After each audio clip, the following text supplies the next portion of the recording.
सूर्यदेव हुए परम नीच। नवग्रहों में राजा सूर्यदेव 17 अक्टूबर को अपनी राशि का परिवर्तन करने जा रहे हैं तथा तुला राशि में प्रवेश करने जा रहे हैं।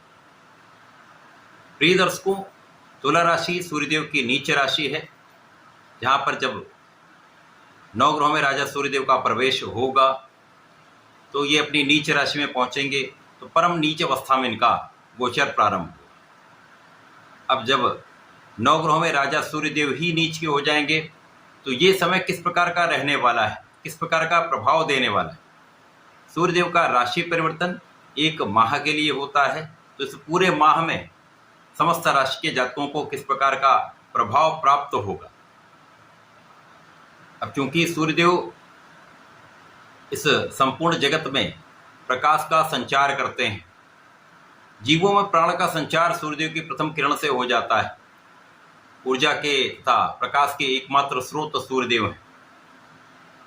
सूर्यदेव राजा हैं तो राजा के समान ही इनका कर्तव्य है, राजा के समान ही इनका उत्तरदायित्व है, इनकी क्षमता भी है।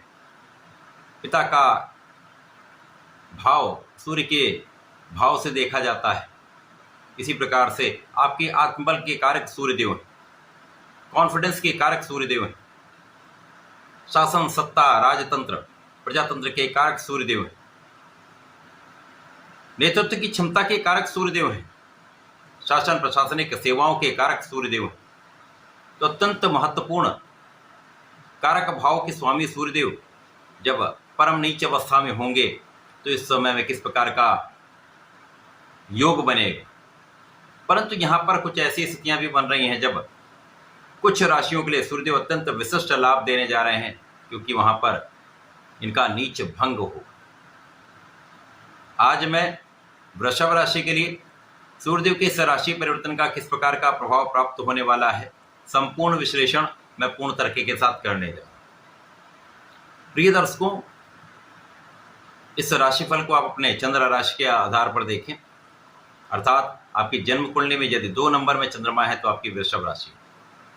वृषभ राशि के स्वामी सूर्य शुक्राचार्य हैं, जहां पर शुक्राचार्य और सूर्य का मित्रवत भाव नहीं होता है। परंतु यदि हम स्थितियों का अवलोकन करें तो वृषभ राशि के लिए सूर्यदेव चतुर्थ भाव के स्वामी, अर्थात सुखों के स्वामी, ऐश्वर्य, वैभव, धन संपदा के स्वामी, जनता के भाव के स्वामी, माता के भाव के स्वामी। अब वर्तमान में इनका गोचर पंचम भाव में चल रहा, परंतु 17 अक्टूबर को राशि परिवर्तन करके आपके षष्ठम भाव में जाए। प्रिय दर्शकों, षष्ठम भाव एक त्रिक भाव है, जहां पर समस्त ग्रहों का प्रभाव निर्बल होता है, परंतु सूर्यदेव को किसी प्रकार का कोई त्रिक दोष नहीं लगता। तो यहाँ पर किसी प्रकार की कोई त्रिक दोष की समस्या नहीं, परंतु सूर्यदेव का नीच राशि में प्रवेश है, तो यहाँ पर ये नीच राशि में अवश्य पहुंचेंगे, परंतु इनका नीचत्व भंग हो जाए। जब इनका नीचत्व भंग हो जाएगा तो ये नीच भंग राजयोग बनेगा, जो एक राजयोग के समान ही आपको समस्त लाभ प्रदान करता है। वृषभ राशि के लिए षष्ठम भाव में सूर्यदेव का जो गोचर आरंभ होगा, जो छठवां भाव है आपके रोग ऋण शत्रुओं का भाव है, यहां पर सूर्यदेव जब होंगे तो निश्चित रूप से समय आपके शत्रुओं का सर्वनाश कर दे, प्रबल रूप से शत्रुहंतार योग बन जाएगा तथा यहां पर रोगों की संभावना कम से कम होगी। यद्यपि यहां पर आपको आंखों के रोगों से संबंधित समस्या हो सकती, यहां पर सावधानी रखना आपको चाहिए।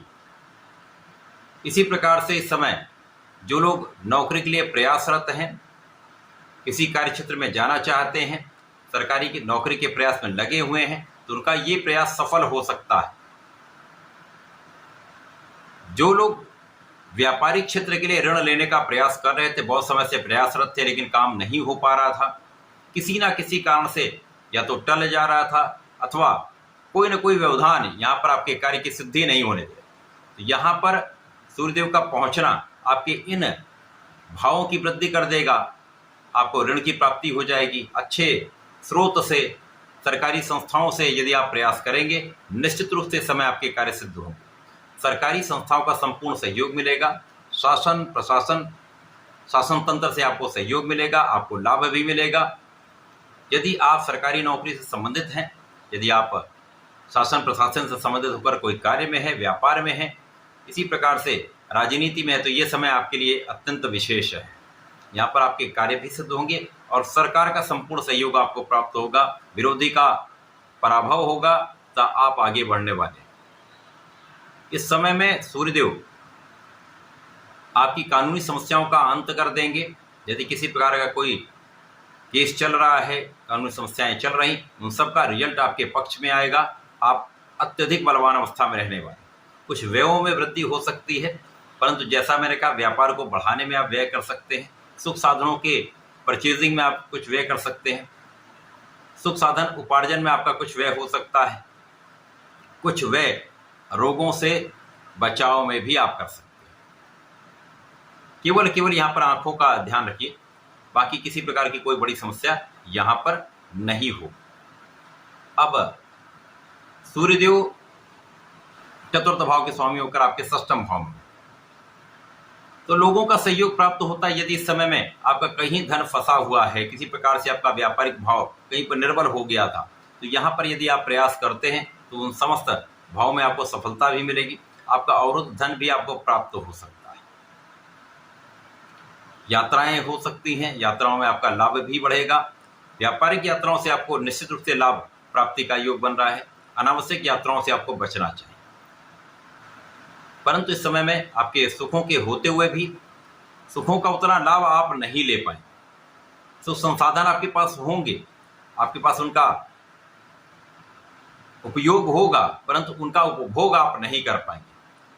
सही ढंग से आप उसका लाभ नहीं ले पाएंगे। माता से कुछ दूरी हो सकती है कुछ समय के लिए, कुछ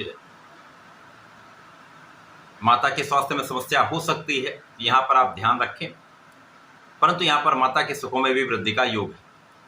इस समय आपको नियमित रूप से भगवान सूर्यदेव को जल देना चाहिए।